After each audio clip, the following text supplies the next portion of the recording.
이승용의 요가 명상 에세이 나의 삶 요가와 자연 1 중에서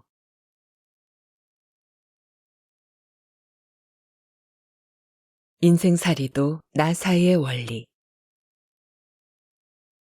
봄날의 새싹은 직선이 아닌 나선형으로 원을 그리며 올라갑니다. 모든 변화하는 에너지는 직선과 곡선이 함께 움직이는 나선형으로 진행합니다. 총알을 보세요. 직선으로 움직이는 것 같지만 실제 포물선을 그리면서 나아갑니다. 그 빠른 총알조차 직선으로 나아갈 수 없는 구조라는 것이지요. 모든 에너지가 들고 남에 있어서 직선의 구조는 존재하지 않습니다. 한 번 박아놓은 나사가 잘 빠지지 않는 이유도 나사가 나선형으로 움직이기 때문 아닙니까? 또 다른 예를 들어 태아가 태어날 때 태아는 그냥 직선으로 쑥 나오는 게 아니라 나선형으로 나옵니다.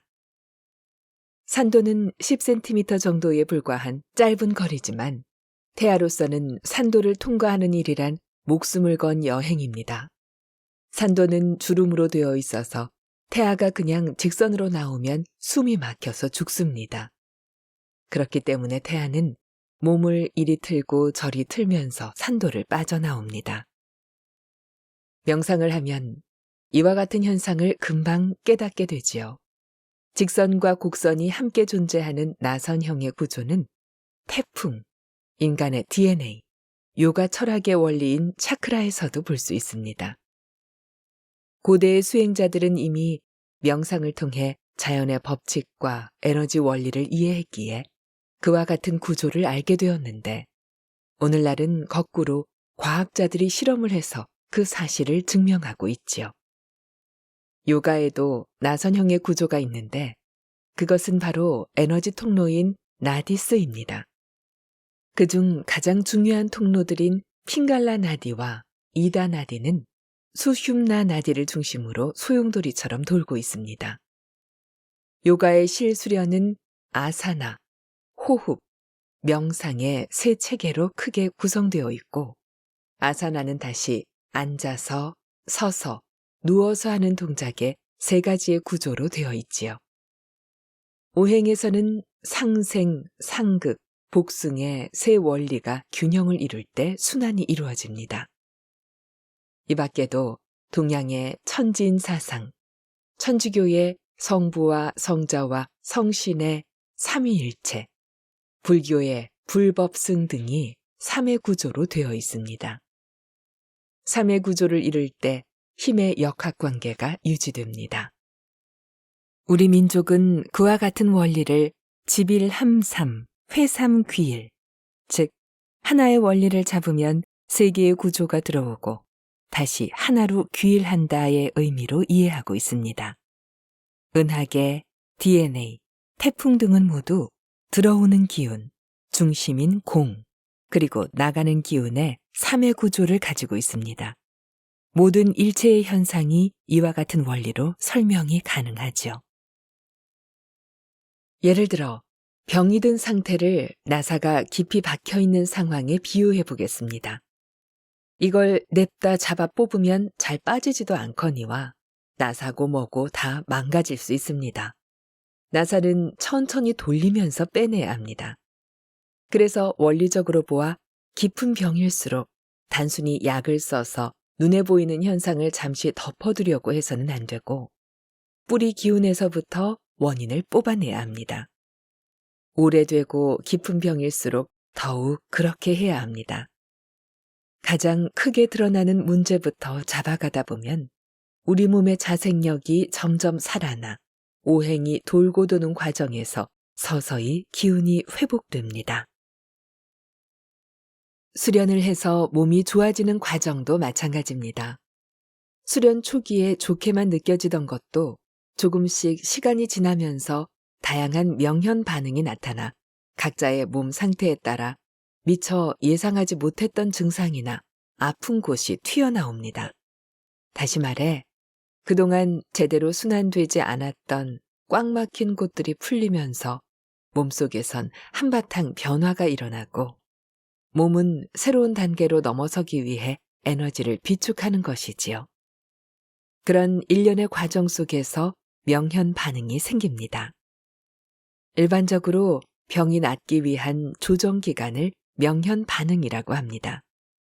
이 현상을 받아들이지 못하면 건강의 다음 단계로 진입할 수 없습니다. 몸이 좋아지는 느낌은 기운이 있기 때문이고, 반대로 불편하게 느껴지는 이유는 내 몸의 조정을 위해 기운이 잠시 휴식을 취하기 때문입니다. 그와 같은 과정은 인생에서 나설 때가 있고 물러설 때가 있듯이 우리의 몸도 흐름을 탄다는 사실을 말해줍니다.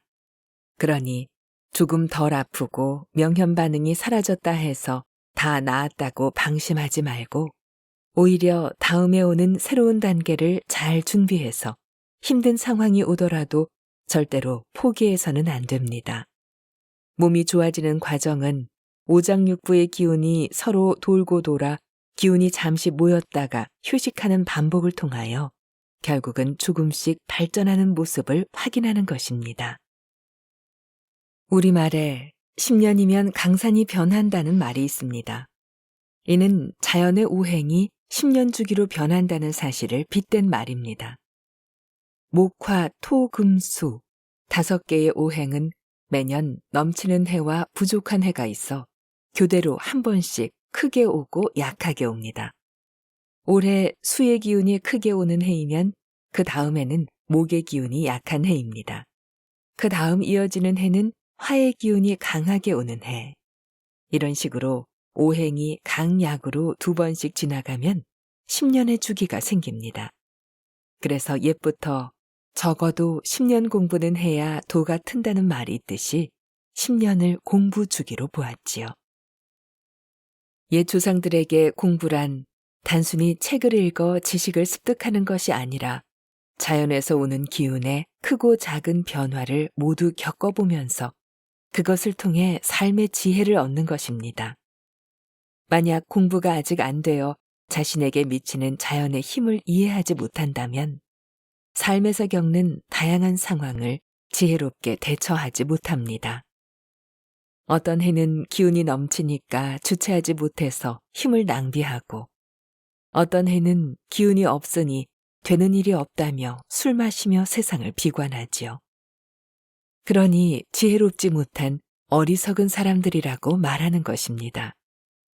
힘이 넘치는 해는 힘을 비축하고 자신의 기운이 안 좋은 해에는 자신에게 필요한 것이 무엇인지 공부해서 원리에 맞게 대처하면 됩니다. 인생도 마찬가지입니다.